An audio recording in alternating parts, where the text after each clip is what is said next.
So everything that we are doing, because when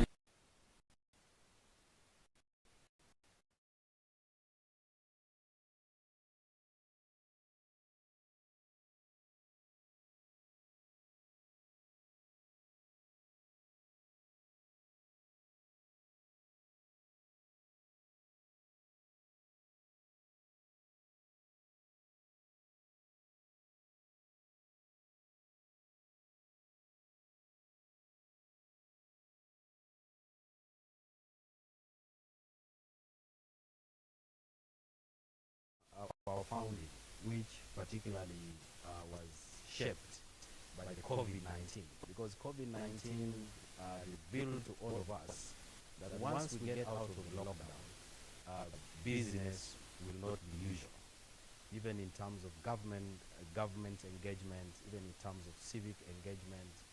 There is going to be a completely new demand for new thinking in terms of engaging with policy, in terms of engaging with the civil society. And there was a time I was actually also telling my team when there was a lot of complaint about the shrinking civic space.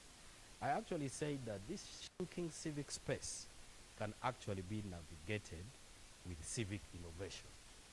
Because if we are to continue to do the same old things all the time, we shall always be finding ourselves in a chicken game, whereby we are doing the same things, and then the same actors do the same things, we do the same things, and civil society and civic engagement will be stuck while society is moving forward, because there is a new industrial revolution, and that will be bad for our particular societies.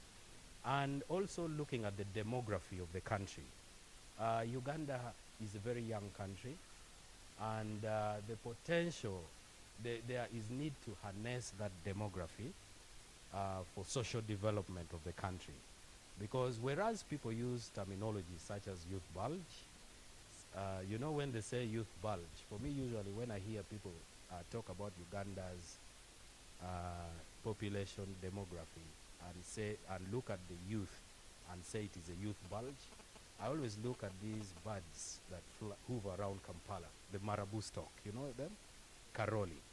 They have something that bulges. So for me, that is the kind of image I get.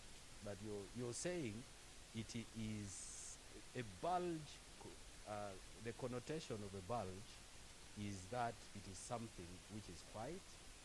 It has a negative connotation. But for us, we seek to look at it positively and say,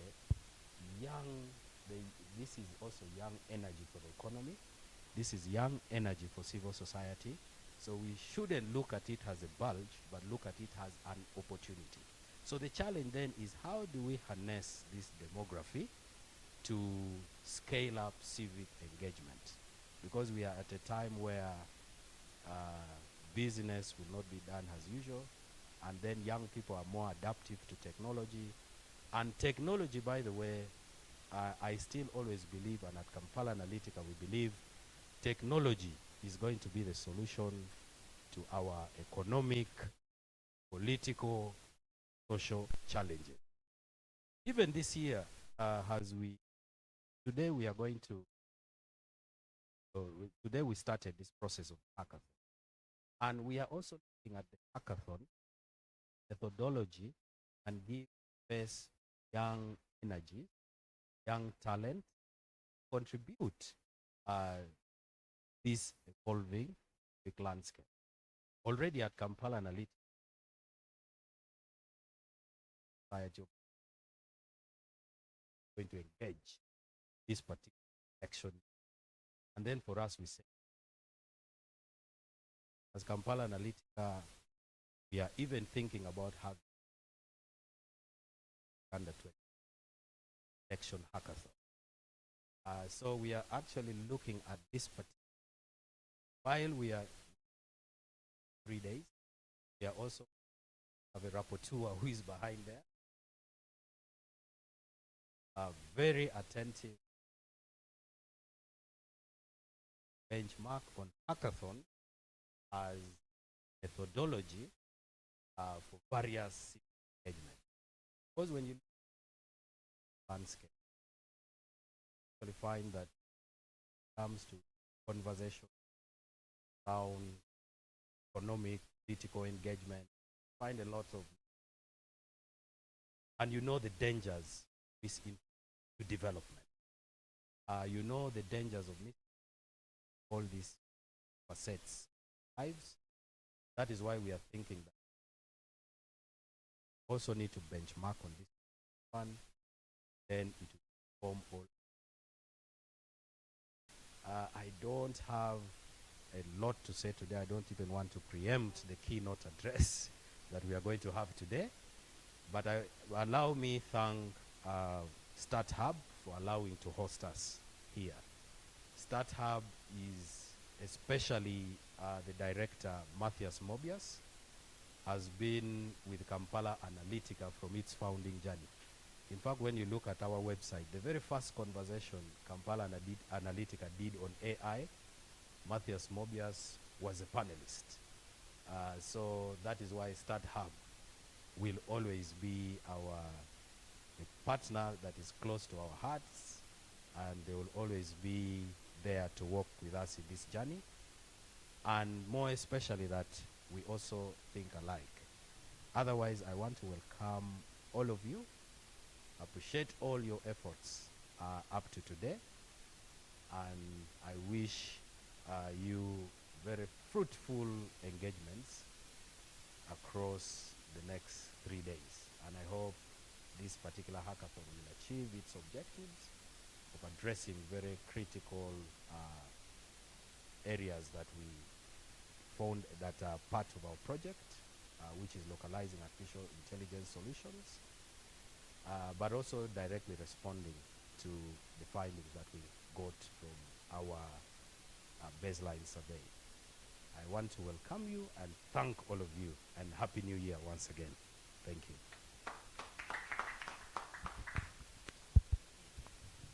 Thank you, CEO, for your welcome remarks.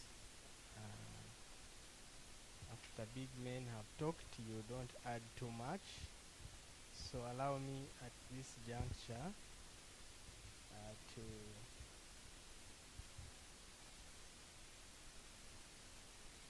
Jackie to welcome the keynote speaker for today.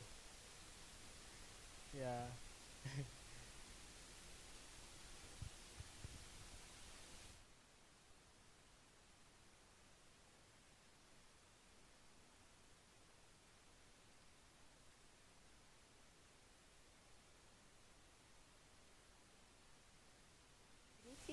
To officially welcome our head of program, Hasilo Bondrot.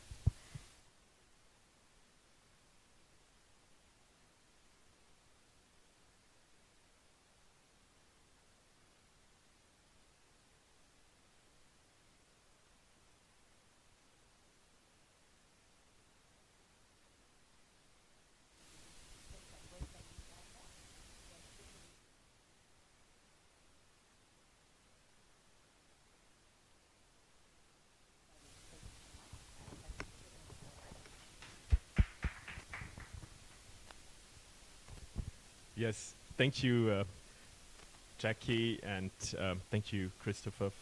Thank you to the Kampala Analytica team, to all the participants here, ladies and gentlemen. It's a pleasure to be here today with you, and thank you, Kampala Analytica, also for putting together actually such an exciting program, and to all the participants also for being so committed to this program. And it's 2 days, but it's more than that. It's actually a process in which you are engaged. And in such a process, there will be a part where you'll be learning, but there will also be a lot of testing and trying out things, which I think is the exciting part of it. So you will be learning by doing during this in this process. And I really, really like the approach that you're using, the design thinking approach, which is an approach where you really also look at developing solutions that matter for people, so human-centered approach. So I was asked to give a keynote on leveraging AI for civic innovation. And honestly, I'm not really qualified to talk about tech or artificial intelligence, but I'm one of these people who's completely actually overwhelmed by the potential of artificial intelligence. And I actually look at artificial intelligence as this new territory that is at the same time scary, but also full of opportunities. And I think it's a territory that can lead actually to the worst and also to the best in humankind. And it depends very much on us, on how we are going to be able to work with artificial intelligence, and whether we are going to develop solutions by using a human-centered approach, or whether we're going to develop solutions just looking at what is going to have the biggest economic impact, or what is going to have the biggest positive impact for a specific stakeholder. No, we need to look at it holistically for society, and that's why it is so important to engage civil society in this space on artificial intelligence, because here I see you as custodians actually of the society, protecting the interest of wider society at a time when artificial intelligence is actually going to change our lives forever, and your participation will define and determine whether it will be for good or for bad. So it's extremely important that civil society is engaged in the discussions around artificial intelligence, and not only that you participate in discussions, but also that you shape the use of artificial intelligence. And so I'm going to approach this, because I'm not an expert on the tech side. I'm not going to approach it from the tech side. I'm rather going to approach it from a more governance and philosophical approach, because as I already said, we live in this strange time where nowadays when you ask to give a speech, it's very tempting actually to just ask AI to produce a speech, no? And to say, okay, just write a speech for me on this topic. And I've not done that, because I thought you can all type in actually the title of the speech into ChatGPT when you go home, and then you can read up what ChatGPT would have produced, and then you can get a lot of inspiration from there as well. But I didn't want to do it myself now, because I think it would have preempted actually some of the thinking and the inspirations that I've had about these topics in the last years. Intelligence at all. I've actually done one thing. I've used artificial intelligence to create some images, because I was just interested what ChatGPT would produce if you give him a prompt, on a specific topic. So I've said here. So can you go back to the first one? To the one slide back.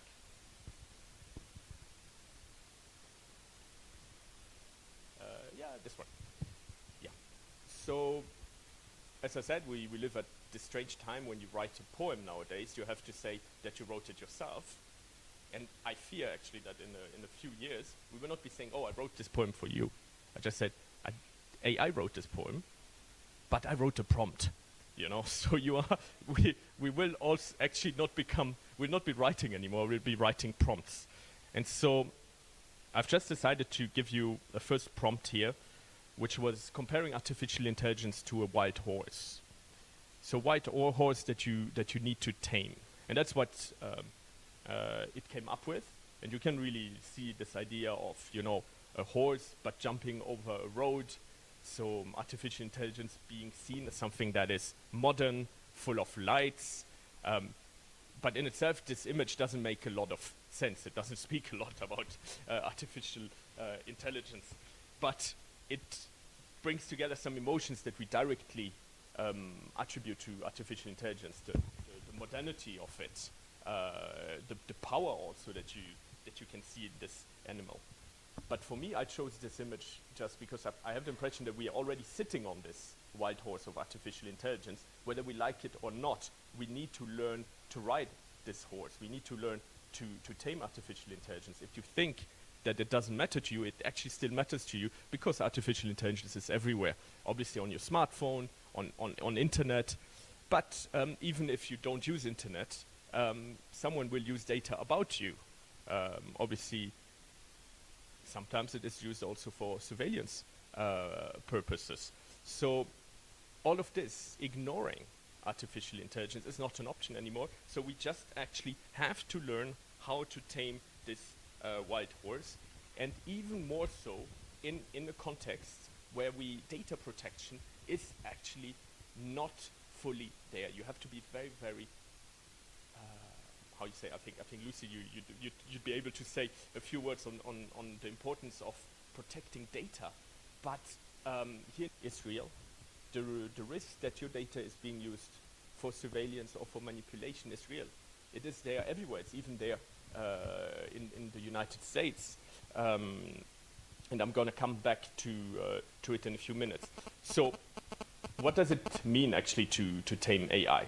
So before you want to tame an animal, you actually need to know what the beast is about. So if you can go back to the next slide. Well,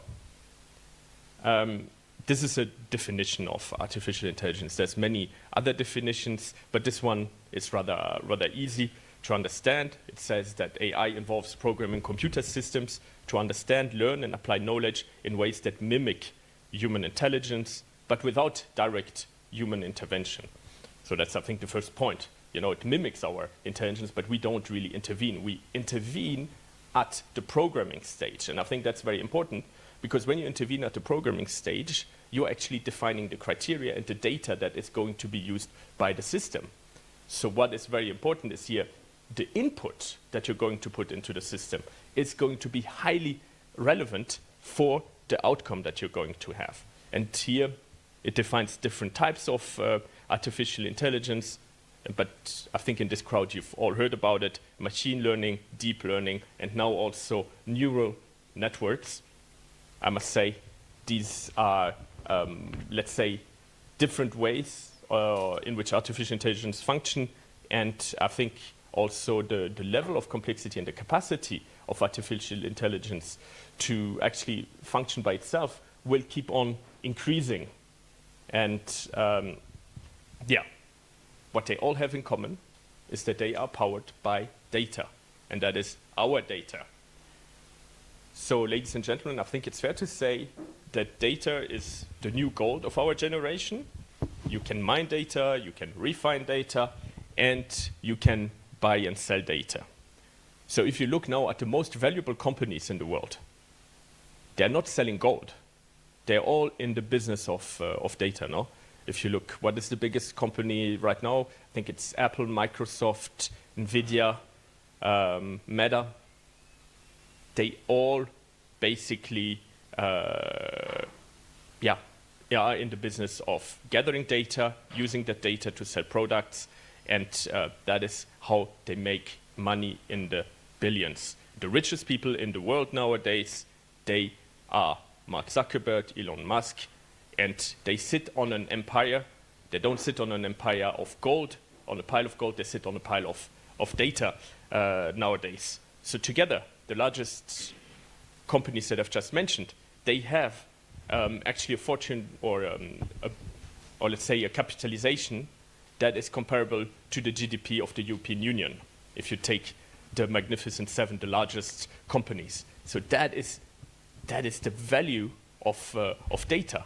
And they have now reached a new level of power, I think, that is, to me, particularly scary, but I'm speaking just on my personal behalf, because now what we've seen with the US election is the political power of the most powerful person in the world, the President of the United States, being supported by the richest person in the world, using technology and using data for the interest, for political purposes, with large amount of fake news being spread, and very little that you can do about it. I don't know if you use X, but it is very difficult nowadays to use X and not to be confronted with a lot of propaganda. I mean, I think in the old way we would call this propaganda by people that own tech platforms, as in that case Elon Musk, and the political candidates that he wants to support. So we are actually now witnessing a new conjunction where political power and tech billionaires are together going to shape the world. And right now, it seems that we have very little that we're able to be able to do about this. But the first thing that we have to do is to engage, to understand. And I think the problem is that these evolutions, they go so fast that, many of us are still on top of things, and you can bring people. So also one thing that I always found interesting is the name, no? Kampala Analytica. Has been using data to, I don't know if it's the first one, but they've been, let's say, hugely successful at bringing Trump in 2016 into the White House by buying vast amount of data, or by stealing vast amount of data from Facebook and using that to target political ads to citizens. So it was not about anymore presenting the full candidate, but just saying, oh, you like cars, so I'm going to put a picture of the candidate together with a car on your Facebook feed, and you will like the candidate. And that's how, at the end of the day, political advertising worked. They made a profile of you based on your Facebook likes, and based on that profile, they would serve you targeted political advertising. It is actually quite easy to do if you have access to all that data. You can actually manipulate people extremely easily. That's what Cambridge Analytica showed us. You can actually know a person better, they say, by analyzing their 20 last likes on Facebook than someone who has been a friend of that person for their whole life. That is how effective your data is, and how it can be used also to manipulate you. So, yeah, dear leaders of civil society, ladies and gentlemen, as you will gather data in your work through this project with Kampala Analytica, you will also have a tremendous power. And with this power comes also a lot of responsibility. You, and that's what we hope at least, you will use this power to ensure that the artificial intelligence is used for social good, and not to manipulate people, but to strengthen and reinvigorate public life. Because the core issue when we come together as citizens in the state is about how do we use the resources that are available in the state for public good. And artificial intelligence allows us to achieve actually an optimal use of resources. That's at least what we can hope. I'll give you a short example of what we've been doing. We've developed a tool that's called the Citizens Feedback Platform. I don't know if any one of you has used it. I've kick corruption out of Uganda. Should be familiar. It's a tool that allows citizens to report public service delivery problems to the Auditor General. If every citizen was to use this, you'd say, okay, in my hospital there's this problem, that problem, and you would use artificial intelligence to analyze that data, you could actually quite quickly see, okay, these are the main public service delivery problems, and these are the ones the auditors should be looking at. So artificial intelligence would allow us actually to optimize the use of resources, because we could use the feedback of citizens perfectly and understand where their needs are, analyze their needs, and then answer with adequate public policies. So that's just one example for how AI has the potential to allow us to reinvent the way citizens engage in development processes. We generally think that our democracy or democracies are just about elections every 4 to 5 years. But that is actually not really what democracies are really about. It's about creating a lot of spaces for citizen engagement and for allowing citizens to participate in public life, in shaping public life. One of the ways is, for instance, this such a real-time feedback on public service delivery, but there's also other ways to do that. AI tools, for instance, can help us to develop evidence or to make more evidence-based decisions. Imagine you sit now at KCCA, you have a budget to fix potholes. How do you go about using this budget? And how can artificial intelligence help you there? Well, imagine you have this budget, you have, let's say, only 10 million shillings. Let's say you can fix 10 potholes. How do you select the potholes? Well, what artificial intelligence could give you is an overview of traffic in Kampala, and you could see, okay, these are the 10 roads where the potholes have the biggest impact on citizens, because there's a lot of people driving on these streets. And then you can say, okay, we will prioritize fixing the potholes that have the biggest impact on the citizens in Kampala. This is an approach that would be in line with the philosophy of Jeremy Bentham. So Jeremy Bentham is the father of utilitarianism. In utilitarianism, you think about that the role of the state is to maximize happiness and to minimize pain for citizens. But you look at citizens individually, you say, okay, this decision here will make 15 people happy, 5 people will not be happy, so it's a good decision. It's a better decision than a decision that makes only 5 people happy, no? So you take your decision based on how many people you make happy. And here I asked AI to give me a picture of Jeremy Bentham driving through a pothole. It's actually quite interesting because Jeremy Bentham would not have driven a car ever because he lived in the 19th century, so there was. But it is quite interesting. He got it immediately produced. I mean, that's the amazing part. This image was produced in a split second, and you can see that basically this discourse about using artificial intelligence is not that easy, because when you now say, okay, we can know which are the 10 potholes that are most driven through and having the biggest impact on life in Kampala, we fix them. But your resources, your money to fix potholes will always be limited, no? So when will you ever fix the pothole of the people in the poor areas, let's say, where there's not that much traffic? Well, you will never get to that. You will always be actually fixing the main roads. And this is where it is important to look at artificial intelligence more in detail and to make sure that you're not only using, data that serves the majority of people, but also that you look at what are actually the needs of minorities.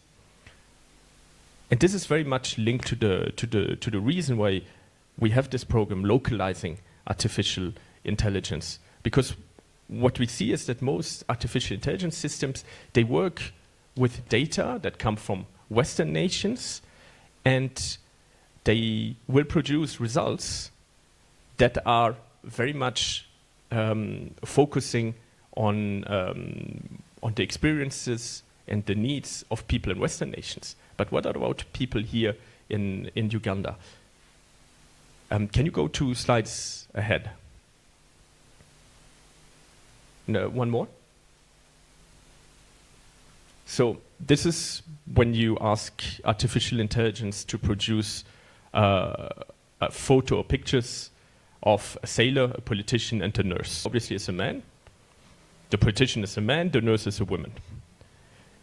And then all these people are white. None of them is African or Asian even. They all. So you see, I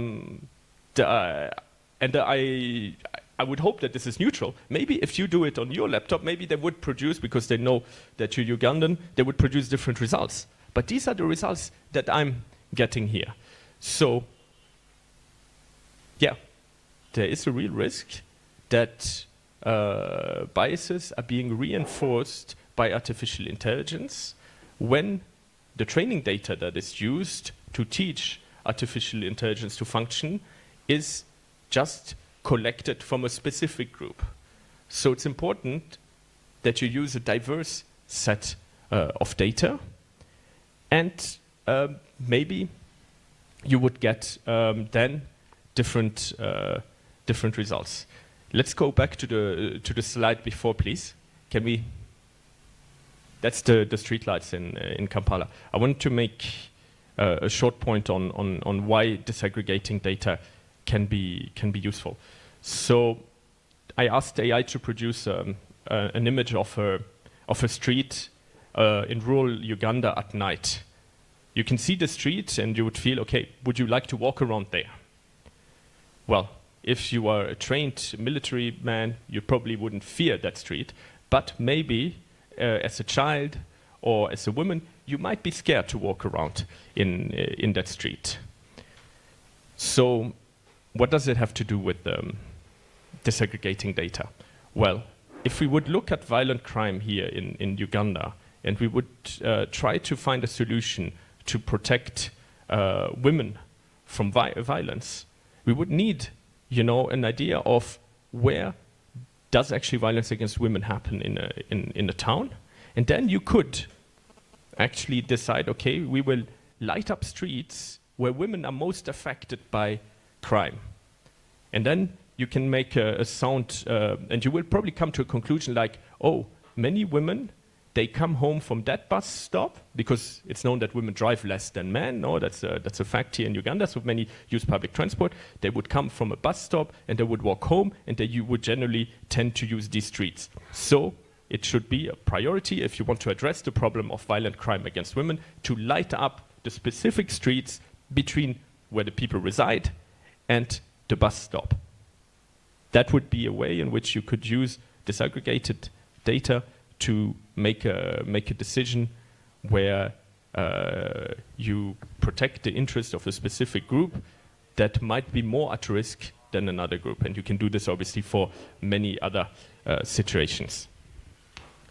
So, yeah, I think I've made the case about disaggregating data, but I think there's another example that is quite interesting that is not directly related to artificial intelligence, but it's related to what the result is when you put in the wrong data and what it can lead to. So did you know, for instance, that women are more likely to die in a car accident than men? And that is not these crash test dummies, no? And they have my size, an average man, no? They don't have the size of an average woman, which means that then the car is designed with an airbag that protects the average man, but does not protect the average woman. So a woman is 17% more likely to die in a car accident than a man, and 47% more likely to have severe injuries. And that is because the data that you put in, when you developed your car was, okay, we want this airbag to protect a man that is 1.80 meters tall. And then, if you're not 1.80 meters tall, which is the case of most women, obviously not all, well, you will not fit in there, and or you will have, you're more likely to have accidents. And that's true also in when you test drugs in hospitals. For most drugs, the sample matters a lot. If you test a drug only on men or only on women, it might have a negative impact afterwards. So my point is that when you will be working on your tools, make sure that you collect a diversity of data that would use to feed your solutions. Now I have to see where I am here, because I'm obviously not following my script. Yeah, I think we can go to the last slide. No, before the one that still has text. I've done one where I summarized a little bit, what you can do as civil society organizations, or what I personally think would be helpful. The first one is that I think you as CSOs, you have a responsibility to stay informed about artificial intelligence and try to influence policy making in order to make sure that we have an ethical legal framework on artificial intelligence, that you engage also with government on issues, especially the issue of data protection, data use, but also the issue that is going to be tremendously important is also going to be the topic of fake news, because the capacity to manipulate all of us will continue to increase, because you saw the pictures that we produce with artificial intelligence. You can clearly see that they're produced with artificial intelligence, but we are going to soon get to a point where we will have photos where we are already there actually, where you cannot tell whether they're real or whether they're fake. And the way political campaigns are run nowadays is that I don't see, I have the impression that politicians don't care, and they will just use these pictures to influence you and your behavior. And we might get to a point where we will create fake evidence, and people will be arrested based on fake evidence, and no one will be able anymore to tell whether a video or a photo was real or not. Well, maybe we will not be able to tell, but maybe intelligence or not. But yeah, for me, this is a bit of a scary thought. And that that limits the potential for abuse. And the second point I want to make is that, I feel that you have the responsibility to use it for social good. So don't just limit yourselves in developing or using AI tools that will increase your product only with your friends. Make sure that you actually go out and talk to people that are radically different from you and have a completely different lived experience, because that will enrich you and make sure that the solutions you develop are not a solution just for few people, but for a larger amount of people. So with this, I would like to thank you very much. I would like to encourage and thank Kampala Analytica for putting the human at the center of the development of tools for artificial intelligence. Thank you very much, and looking forward to the next days.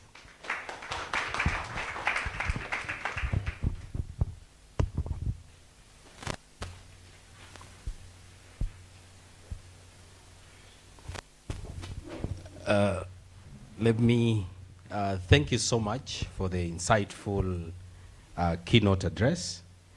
And I usually, with your permission, you know, there are certain innovations that we've also managed to put into the project, that usually when we have some of these conversations, we do more background reading and release them in form of a policy brief. Yes, so we usually, even our Twitter spaces, by the way, the Twitter spaces we do have, each of them has a policy brief. So we have a team that does background reading, adds more to the content, and then we release a policy brief. So our next website is actually going to have a lot of policy briefs and content out of the conversations that we've had. So with your permission, we can also include that, do more background reading, and then publish it as one of the hackathon briefs. Yeah, so that, because what we do is from the project, our content can engage with continuous learning on that. Thank you for accepting that. Let me, in the meantime, take on moderation role, because the moderator is actually the next speaker. So let me invite Alban Manishimwe, who is the Data and AI Advisor at Kampala Analytica, to take us through a session on design thinking. So Alban, you have about 30 minutes. Then after we take a break for tea break. You're welcome.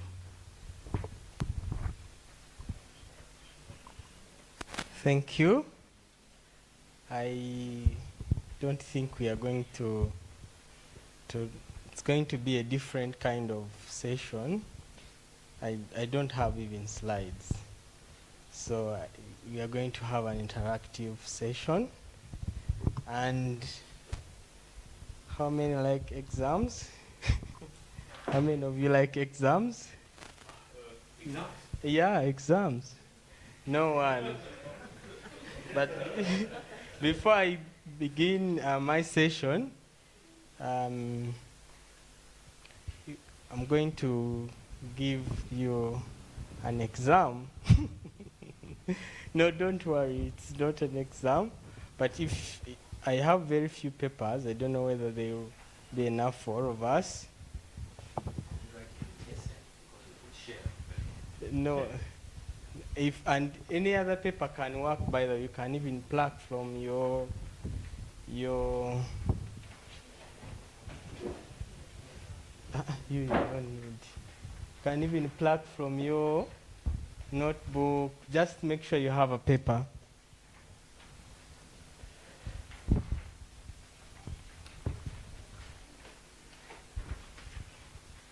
This is innovation. So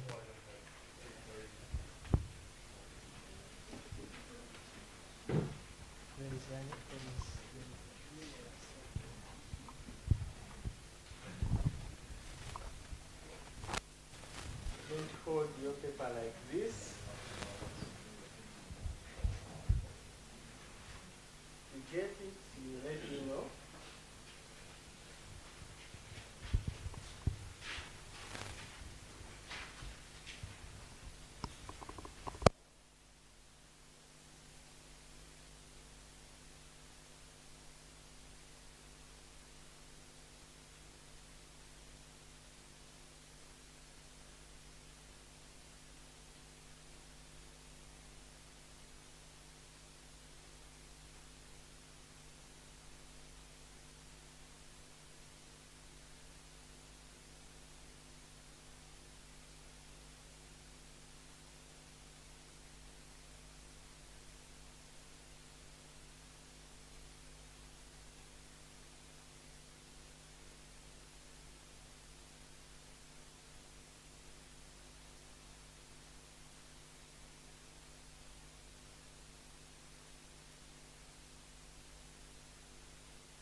On the right side of the paper, just tear something small.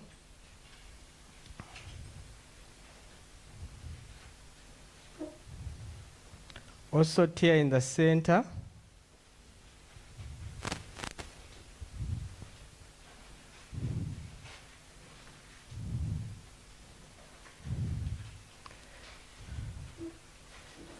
And on the left as well. Small, just small.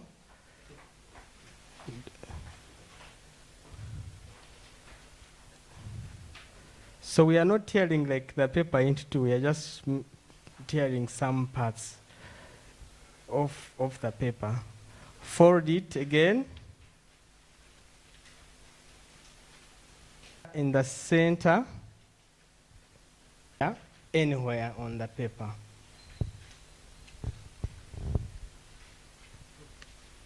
We are done. I have this. Let me see what.